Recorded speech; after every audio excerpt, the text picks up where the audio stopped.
जंगल में खुशहाली गोलू भालू और उसके दोस्तों की बहादुरी के कारण जंगल में चारों तरफ खुशहाली थी। जादुई शहद ने पूरे जंगल को नई ऊर्जा दी। अब कोई भी भूखा नहीं सोता था और हर कोई सेहतमंद रहता था। गोलू भालू अपने घर के बाहर बैठकर जंगल को निहार रहा था।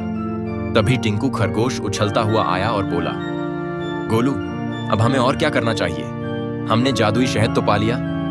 गोलू मुस्कुराया और बोला, टिंकू, असली काम अभी शुरू हुआ है। अब हमें अपने जंगल की रक्षा करनी होगी ताकि कोई और इसे नुकसान न पहुंचा सके। नई मुसीबत। शिकारी का आगमन जंगल में हर कोई खुश था, लेकिन खतरा अभी टला नहीं था। एक दिन मीना तोता उड़ते उड़ते वापस आई और हड़बड़ाकर बोली, गोलू, जंगल में एक शिकारी आया है, उसके पास जाल और बंदूक है। गोलू भालू और उसके दोस्त घबरा गए। मोटू हाथी चिंतित होकर बोला, हमें जल्दी कुछ करना होगा, नहीं तो वह हमारे जंगल को नुकसान पहुंचा देगा। गोलू ने सबको इकट्ठा किया और बोला, हमें मिलकर इस शिकारी को रोकना होगा, लेकिन बिना हिंसा किए। चतुराई से शिकारी को भगाना गोलू और उसके दोस्तों ने एक योजना बनाई। टिंकू खरगोश ने शिकारी के बैग में गड्ढों वाले बीज डाल दिए ताकि वह जब भी चले तो गिर जाए। मीना तोते ने शिकारी की टोपी उठाकर ऊंचे पेड़ पर रख दी, जिससे वह परेशान हो गया। मोटू हाथी ने अपनी सूंड से पानी फेंका, जिससे शिकारी फिसलकर कीचड़ में गिर गया।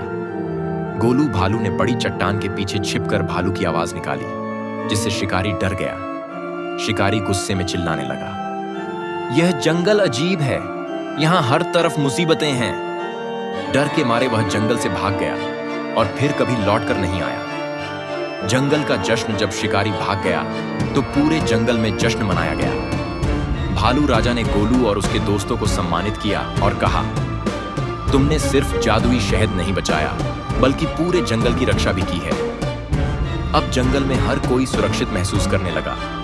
गोलू भालू मुस्कुराया और अपने दोस्तों से कहा, अगर हम सब एकजुट रहें तो कोई भी हमें नुकसान नहीं पहुंचा सकता। सीख इस कहानी से हमें यह सीखने को मिलता है कि सच्ची दोस्ती सबसे बड़ी ताकत होती है। समस्याओं का हल चतुराई से निकालना चाहिए। अगर हम मिलकर काम करें तो कोई भी हमें हरा नहीं सकता।